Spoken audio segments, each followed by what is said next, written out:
There is a quote from the acclaimed theologian Frederick Buechner that I return to time and again. He wrote, "Neither the hair shirt nor the soft berth will do. The place God calls you to is the place where your deep gladness and the world's deep hunger meet." The place God calls you to is where your deep gladness and the world's deep hunger meet. And the spirit of that quote is the essence of our stewardship theme this year: heart work. Heart work looks to the needs of our communities, but it also engages the inclination of our hearts. Because when we serve with our hearts, then the work doesn't really feel like work at all. Our first reading today from Micah is sadly lacking in heart work, and more to do with heartbreak, as the passage shows yet another instance of God trying to rebuild his relationship with the people of Israel. In this case, the setting is an imagined courtroom, and God is putting the Israelites on trial, telling them, "Rise, plead your case," and then asserting, "For the Lord has a case against his people." And while the setting of the reading is quasi-legal, God then changes tack and begins to plead with the Israelites. He begs to know, "What have I done to you? In what have I wearied you?" before reminding them of all his goodness to them. You can almost hear the voice of an exhausted and exasperated parent recounting the many blessings or indulgences given to a child before finishing off, "And this is the thanks I get?" The response of the people of Israel is perhaps classic teenager, high on melodrama and low on actual substance. They want the easy way out, an artificial apology, performative lip service. And so they propose increasingly larger and more ridiculous tributes that they can pay to God. Burnt offerings, year-old calves. Will that please you? What about thousands of rams or barrels of oil? I know, take my first child.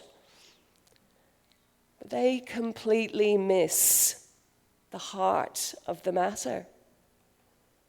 High on drama, short on contrition, the people of Israel are going through the motions of their faith, but without its heart.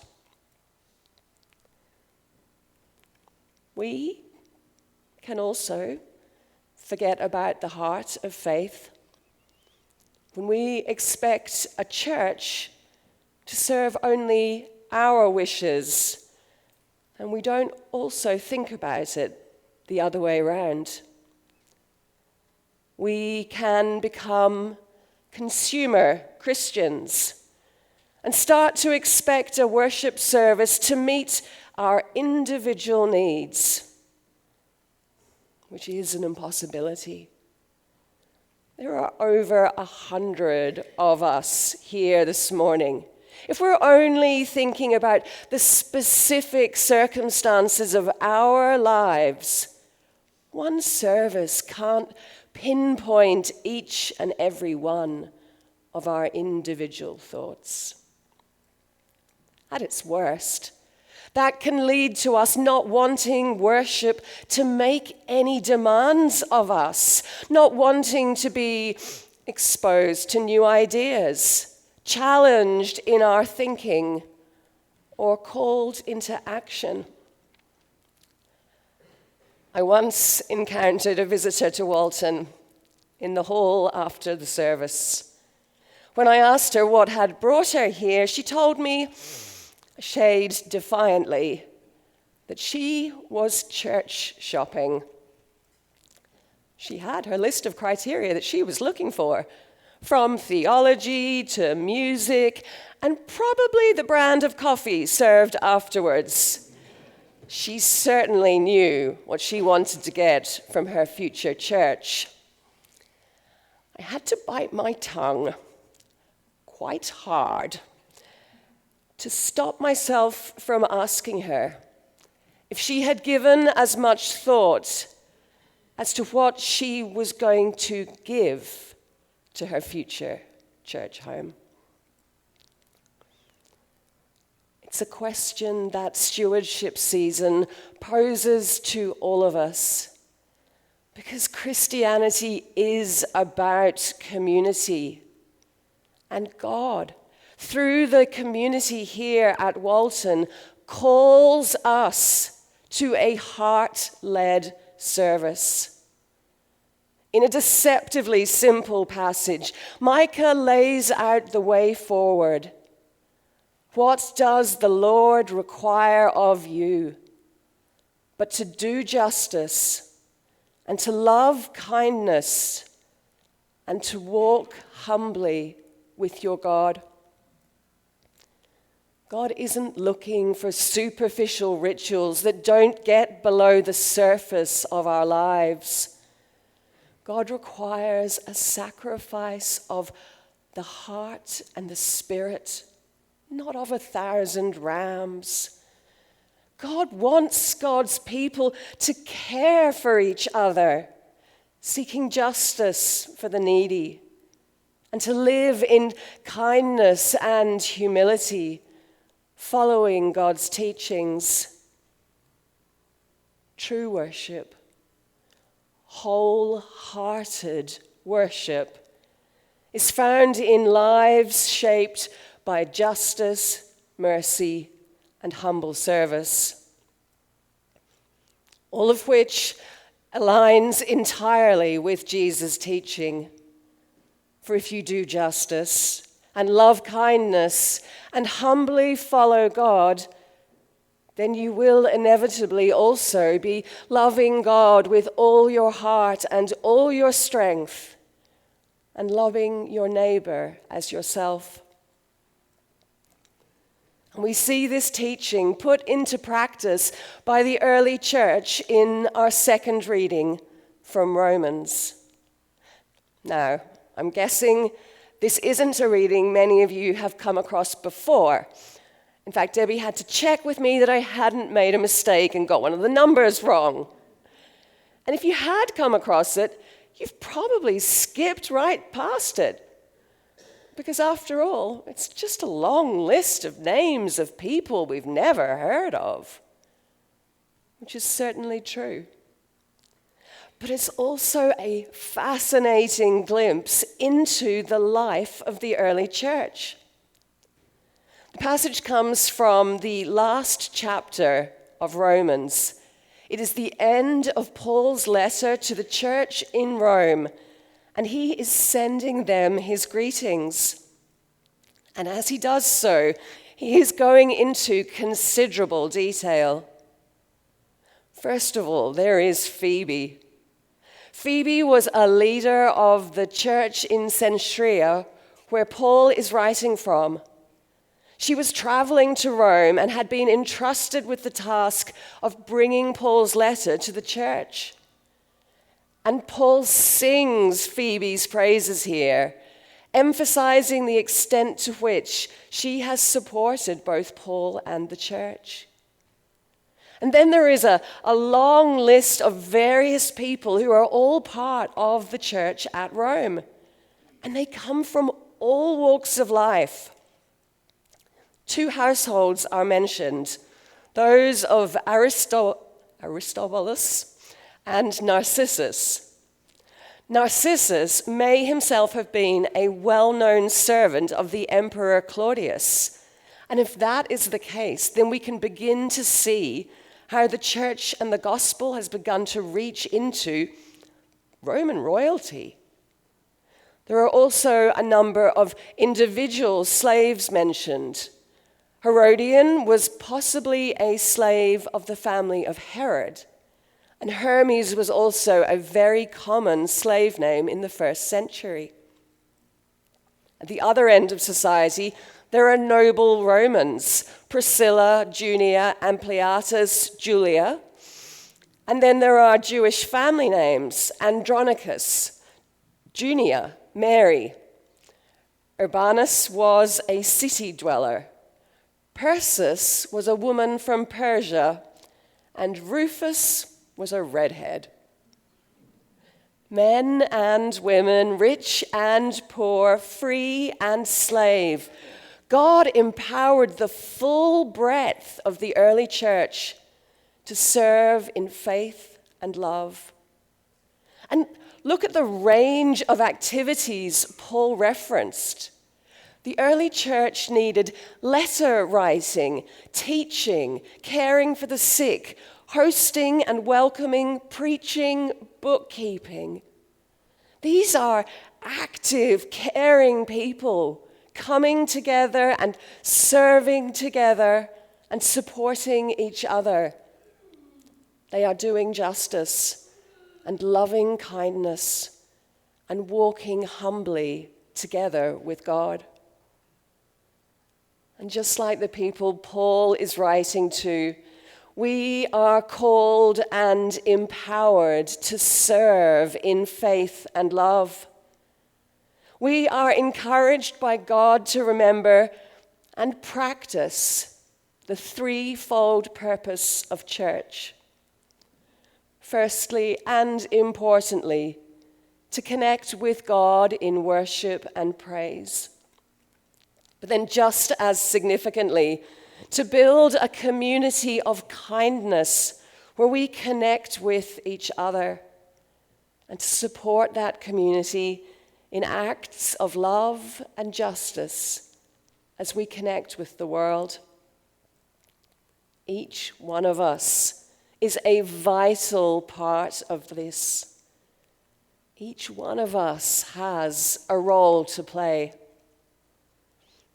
If you have time on a Sunday morning, our ministry needs multiple volunteers to keep the service running. From recording the service and operating the screen, to serving coffee, to supporting our Sunday school. If you have time during the week, the Hands and Heart Group meets on Tuesdays with a range of essential activities to support the Walton community. If you like to bake, the turkey dinner is just around the corner, as is the famous UCW Cookie Walk. Both are time-honored Walton traditions that rely on and celebrate the culinary skills of this community. Or, if you like to eat, well, those cookies don't disappear by themselves. If you write letters like Tertius, or welcome others like Epinetus, there is a way to serve through Walton.